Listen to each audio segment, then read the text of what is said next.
Okay, well, I've pre-measured the floor and I'm out here rough cutting the linoleum. It's pretty bright out here today. I got the back side of the linoleum up so we don't get it all dirty and messy with the dirt. We can clean the top off, you know. So I'm in the process of rough cutting the linoleum so we can lay it in there and get this thing going. You want to show them what our linoleum will look like? This will be the pattern. Okay, so I got my rough measurements. So I'm cutting them a little bit longer. That way when we get in there, this is just a rough cut. It doesn't have to be perfect. It just has to be within your tolerances. That way you don't mess up the vinyl. So I'm giving it a little bit extra. So when we lay it in there, I think my final cuts will be nice and perfect. So right now she's going to hold that so we don't either go over or under my measurement.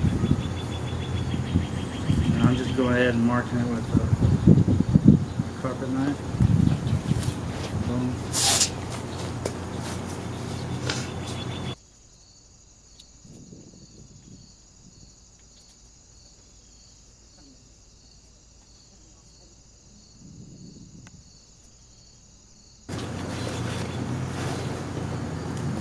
There we go.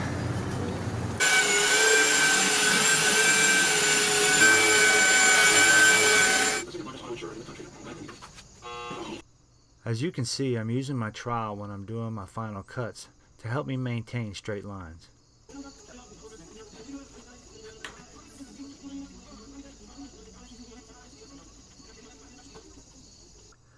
Now that all the final vinyl cuts are made, here's the adhesive that we're going to be using to glue down the linoleum.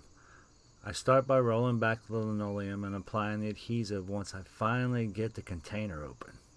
Jeez.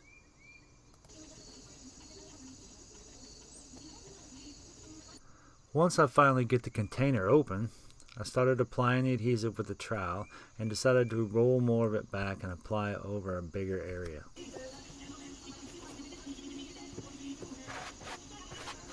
As you can see, I'm applying a decent amount of adhesive and evenly spreading it using my trowel all the way to the edges of the wood.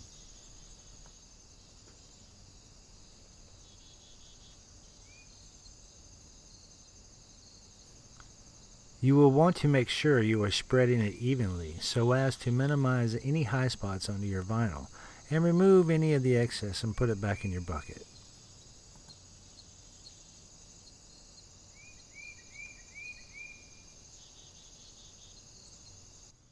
Now that the adhesive is spread evenly, I've laid back the vinyl and using a homemade squeegee I made out of an old piece of carpet and a 2x4, I apply some pressure and push down and out towards the edges and evenly distribute the adhesive to the underside and push out any excess to the edges. I go on to repeat the same steps on the other half of the floor, and here we have our finished product. Looks amazing if I say so myself. See y'all next time.